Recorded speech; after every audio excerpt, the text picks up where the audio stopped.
Before we get started, I want to thank our sponsor, Omni Studio. Omni Studio is the most advanced on-demand audio management and publishing platform. You can find them at omnistudio.com. They're based out of Melbourne, Australia, and we'll hear from the CEO in the middle of the show. Hey everybody, Bill Nowicki. Welcome to Podcast Movement Sessions, Episode 3. How would your life be different if you were in the foster care system? Well, Kevin was born into a family with a drug-addicted mother, so he entered the foster care system as a baby, and he didn't leave until he was the age of 18. As you might imagine, he was passed from person to person, family to family. But he didn't let that define the rest of his life. And he's an inspirational guy, and I know you'll like his story. So here's my friend, Kevin Y. Brown. I got Kevin Y. Brown from, what's the name of your show, Kevin? The Create Your Life series. Create Your Life series. I need to create a new life. Is that possible? Absolutely. It's always possible to change the direction that you're in. I think you have a pretty interesting story. You right now live in New York City. Yeah, I mean, New York in itself is an interesting place to be. Right, but you didn't start out there. Where'd you start out? Oh, man. I originally started out, I'm from Vallejo, California. Grew up in foster care from the age of 9 months. Really? Yeah, from 9 months until the age of 18. How many different foster care families? You don't mind talking about it? I don't mind talking about it at all. Speak a lot about it when I'm doing motivational speaking. So my number is relatively low in comparison to my foster care brothers and sisters. So I only did about 13 homes, 9 before I was 5. So that's a low number. So fast forward to high school, Kevin is in a little bit of trouble, but he has a couple friends, Carrie Wilson and Fillmore Graham, who are both teachers and helped change the way he looked at life. Well, you know, I was one of those kids who was kind of on the fence, and I had a teacher, Miss Evans, who was not a nice person, and I was upset that I would go to sleep in her class and pass her tests. And so Miss Evans literally figured, she did a percentage thing. That's how she graded us. So she made it to where I got a low grade here and a high grade there, so I couldn't get more than a C out of her class. And during standardized testing, this really upset me. And so I left out the class, and Miss Wilson and Mr. McKee, who was the vice principal, they came to me and they said, "Kevin Brown, you got to go back to class." And I said, "I'm not going back to class. Miss Evans is trying to give me a C, and I don't do C's." So they said, "If you don't go back to class, then we're going to have to take you to the office and call your parents." I said, "Well, take me to the office. I don't care. You call my house, nobody's going to answer." Of course, they take me to the office, call my house, nobody answers. So I refused to go back into class. They didn't want to suspend me, so Miss Wilson tells me to sit in her office for the rest of the day. So Miss Carrie Wilson has this young African American foster kid sitting in her office. And what would you do if you were that principal? Well, Carrie Wilson decided to use this as a teachable moment for Kevin. So I sit in the office with her, and she says, "Kevin Brown, what are you going to do with your life?" I said, "Do you really want to know?" She says, "Yeah, I want to know." I said, "Do you really want to know?" And she says, "Yeah." I said, "All right, well, I want to be a host for MTV. I want to have my own clothing company. I want to be a millionaire. I want to move far, far away from here and create my own life and be happy every day." She says, "That sounds amazing. How are you going to do that?" And my response was, "I don't know."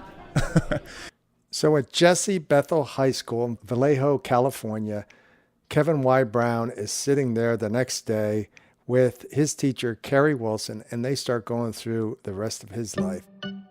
You know, me and Miss Wilson, she starts to teach me about, college scholarships and applications and FAFSAs and things like that. And so, it kind of became a competition thing where she would give me a task and I would complete it before. And you know what I mean? She was teaching me how to go into offices and, pull up my pants and take out my gold teeth and literally have conversations with adults, be able to just communicate. 26 colleges and universities accepted Kevin Y. Brown into their programs. And which one did he choose? And I chose Clark Atlanta University in Atlanta, Georgia, which is a HBCU, Historical Black College and University. So I went there. I played basketball. I was in the Entrepreneurs Club. I studied abroad in London, England, and just changed the trajectory of my life. So that Carrie Wilson really helped change Kevin Y. Brown's life. And I was wondering if he still stayed in contact with her. Yeah, and I mean, still to this day, she's a mentor and a mom. And I think that, what that tells me, even in this conversation, is just life is really about expectations and exposure. That's what makes the difference, which is why the Create Your Life series was born. So the way that came about was he was accepted to go to Japan and speak at a foster care conference, and he was able to influence policy around the world about foster care, and he kind of took that as a way to create online business to attract folks and get them to do the same thing he learned, which is you got to create your life. And so I created a YouTube video series from it. And that's literally how the Create Your Life series came about. And so from there, I literally, did the same thing in the Bahamas, in Dominican Republic, in California. And so I've been speaking all around the world for the last 7 or 8 years. And it's been amazing. And actually, the International Foster Care Conference 2 years later invited me back to be the opening keynote speaker at the conference in Sydney, Australia. So it's been, quite the journey in terms of creating your life. And, it's just the tools. And one of the things that I believe is that the only thing that you can duplicate is the how. Why somebody does something, what it is that they're doing, you can't duplicate that. But how they done it and what key factors, the perseverance, the honesty, the ethics, all of those different things and the hard work are really what you can duplicate in understanding people's stories. And so on the Create Your Life series, that's what we really focus on uncovering. Did you find anyone that you were able to help change the trajectory of their lives? Oh, absolutely. One of the young ladies who was in my session in Japan, mind you, I had a translator. She contacted me on Instagram and said, hey, you know what, because of your conversation, I'm now a nurse. So, I have a lot of people reach out, like from time to time. A young man who, from a presentation I did in Wisconsin, contacted me a couple of days ago. He's going to do his master's now. And when I met him, he wasn't in college. He didn't have a job. He didn't have an apartment. And people are literally turning their lives around, based upon someone actually believing in them and giving them those two things, that expectation and that exposure. You're really in charge of your destiny. You can create your life and become whatever you want to if you're willing to make the sacrifice and do the work. And it's just something that I wholeheartedly believe in. I have Sharon Taylor here from Omni Studios. What does Omni Studios do, Sharon? Omni Studios is an enterprise podcast host. Measurement, monetization, podcast hosting, sharing, distribution, the whole 9 yards. That's what Omni does. And you have an Australian accent because you're from? New England. No, Australia. Melbourne, Australia. That's, 30 hours away. If I'm a company that's thinking about doing a enterprise type podcast, you're the guys to do it. I would hope so, yeah, for sure. When you're ready to take your audio to the next level, that's Omni Studio. You don't deal with the content, but you take care of everything downstream. Correct. We're Switzerland in terms of ads and content. So whatever you want to make and however you want to monetize it, we'll help you do that. Otherwise, we're just the tech play. So the best tech in the business. Great. OmniStudios.com. I think it's easy for a lot of people to talk about trying new things. And even with podcasting, I found a lot of people have trouble. So I asked Kevin about what he thought about comparison. Comparison is the death of progress. If you're worried about what everybody else is doing, because here's the thing, they're going to talk good. People are going to talk good about it. People are going to talk bad about it. Them talking negatively has nothing to do with you. At the end of the day, people are going to applaud you at the end, right? Later on, after you get started and you win some awards and things like that, and you'll have very few people who are actually in your corner saying, yeah, man, keep going, keep doing it. And I think a way to overcome fear is to literally have somebody in your corner. What I call my people, my advisors. I have a group of advisors who literally, I go to them for specific things and they'll tell me whether or not what I'm doing is on par with, my personal mission and what I should be doing or not. Now, Kevin takes it one more step because I think he's absolutely right, where you really got to monitor what's going on in your head. And he had a really good tactic to kind of latch onto. We're not controlling or monitoring the personal dialogue, and that is the most important dialogue. So sometimes we have to get out of our way, and sometimes the way to do that is to hear something positive from someone else, from the outside looking in, because we all have success amnesia. We forget how amazing we are because we are us. And then we started talking more about podcast movement and why he came and what he's planning to get out of it. Yes, this is my first podcast movement conference, and I am excited about it. Why are you excited? Because I want to really be a part of the community. I want to meet people like yourself, Bill. I'm interested to figure out how to monetize what it is that I've been doing. The show has been picked up by SiriusXM, so we're syndicated nationally. We downloaded in over 50 countries.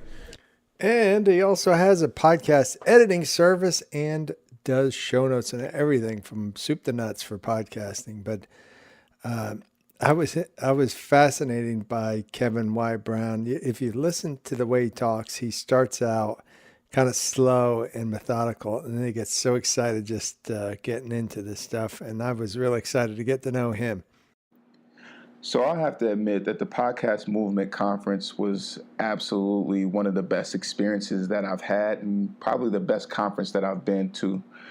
Going into the conference, I was just excited to be around other podcasters. I didn't really have expectations as much as I was just had the desire to want to be around the community and be thoroughly immersed. I said to myself, you know what, I'm not really a podcaster if I'm not really in the community, getting out there and meeting people and understanding what the industry and everything is about.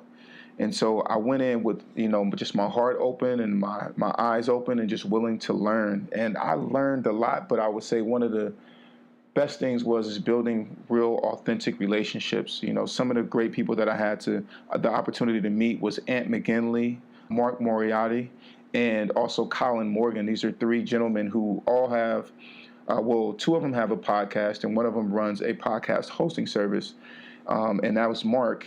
And, just having the opportunity to see these guys day in and day out and really just grow with them and exchange trade secrets was absolutely amazing. Yeah, sure. We all meet people at conferences, but Kevin Y. Brown took it to the next level. Ant and Mark had the opportunity. They were going to be in New York, so I gave them the opportunity to come in and sit in on my show while I was interviewing someone else, and gave them some airtime to broadcast live over radio.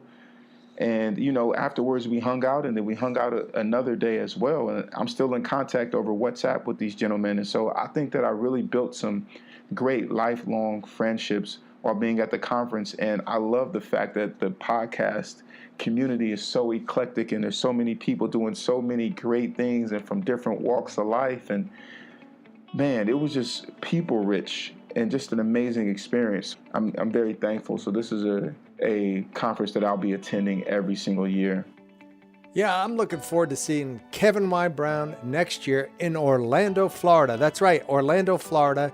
And if it's anything like it was in Philadelphia, it's going to be a load of fun. And you can make those kind of contacts and relationships that Kevin Y. Brown did next year. So check it out, podcastmovement.com for your tickets. But don't wait, because the cost goes up. Thanks to our sponsor, Omni Studio. Omni Studio is there for your enterprise podcast needs. Go to omnistudio.com. Hey, tell a couple friends about Podcast Movement Sessions if you don't mind. Go to the podcast app to do a review. It really helps the show get noticed. Finally, this is Bill Nowicki from Podcast Movement Sessions. We'll bring you a brand new episode in 2 weeks, so check it out.